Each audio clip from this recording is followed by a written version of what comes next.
Alrighty, Biomutant here with war number 4. We're facing one, the chosen one.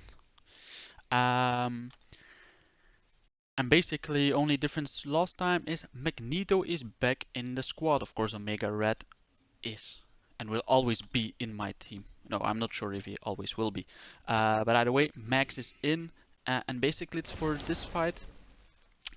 Which is Psycho Man on the Note 7, which is Power Burn um, and something. And Kinetic Transference. The Power Burn, it's not immunity, right? It's like 90% reduced potency of Power Burns.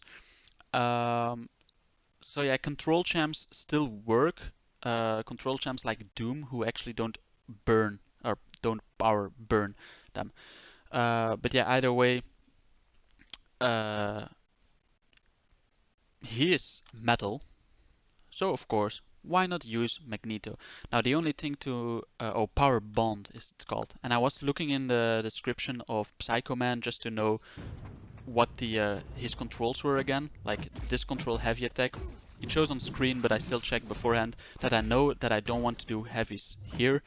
But yeah, of course, kinetic transference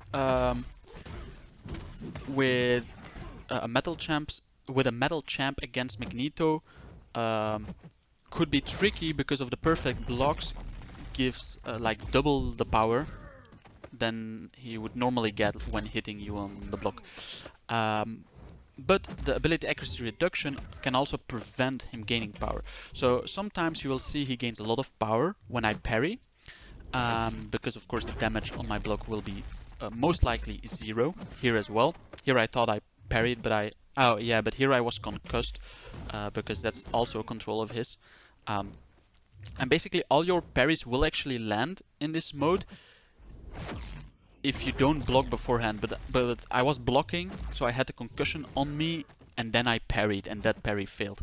But yeah, still Magneto with his unstoppable on us heavy. It didn't take too much damage. Here I did get power control on me because I was heavying in his heavy mode. It's like a lot of taking into consideration with Psycho Man, but honestly, for the rest of it, it's actually not a hard fight. Here the only sad thing is that I didn't get any bleeds on him because I had a concussion on me when launching my special attack.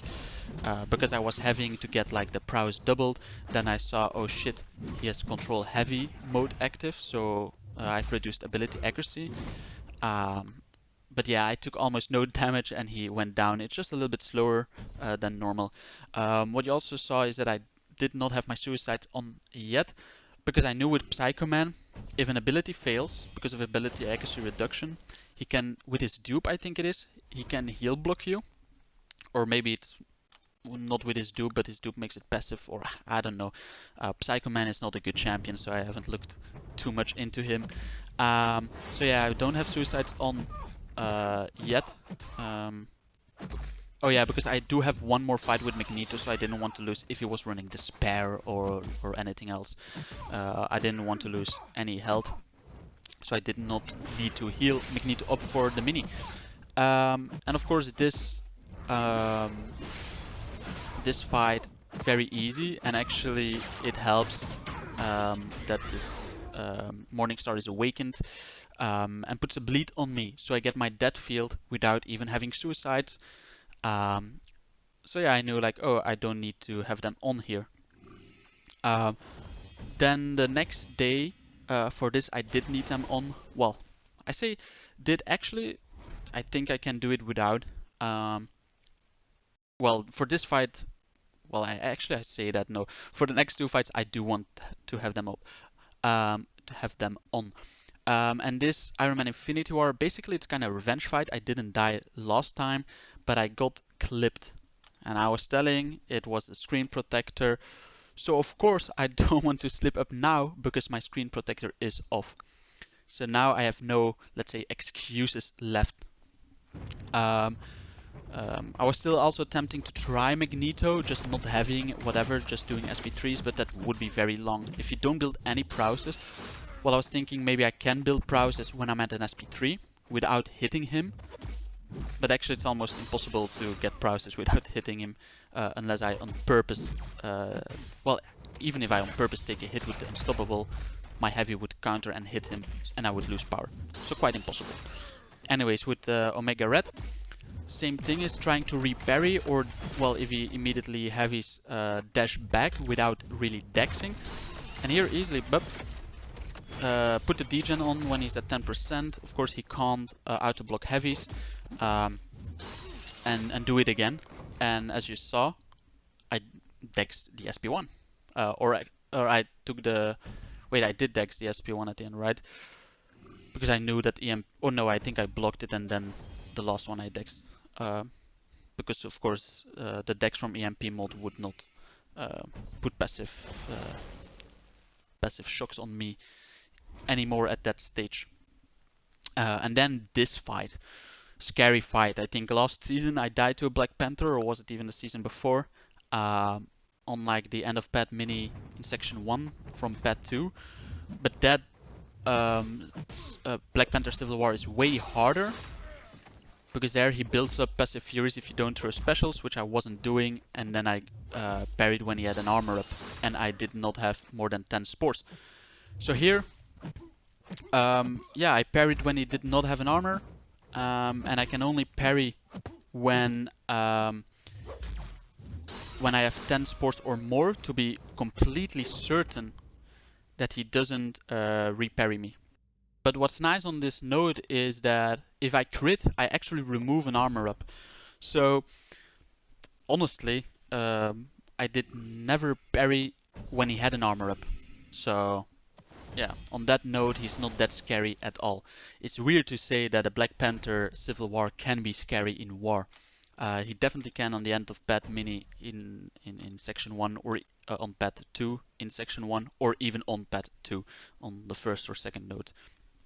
And finally, I have minis. Yes, didn't have a lot of fights this war, but I did have 2 minis, so I was happy about that. It was my old nemesis. I think 2 seasons ago I struggled. It was the first time against Polka, and I'm so used to reparrying. I still do it, of course, but it was hard to not reparry.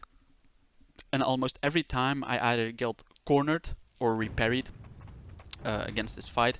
So here, and honestly this one is a pretty clean fight if I say so myself, because I start the fight off with 3 lovely intercepts in a row, build my spores up, and then here I was baiting the heavy to get the spores up. Only 20 spores actually. I think I have had higher, maybe if I didn't do the 3 intercepts at the start.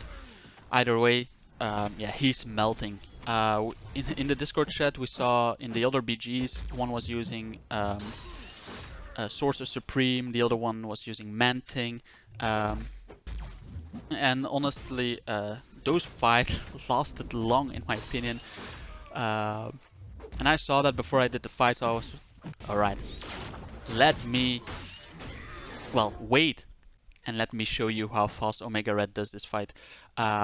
Of course, maybe you're more open to making mistakes, but yeah, as you saw, this fight was 1 minute, and the fight was done.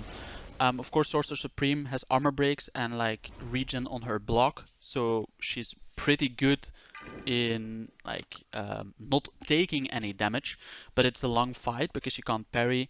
And with Manting, it's actually a very good fight because you have the armor breaks and you have the poisons to shut down like stun reflect, and then you can parry Killmonger freely and do a lot of damage because of the stun vulnerability.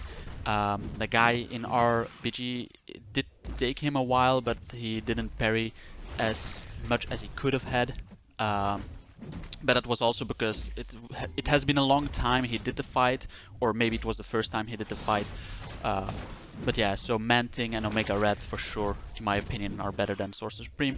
And even then I think Omega Red actually does it faster than Manting because of his passive damage.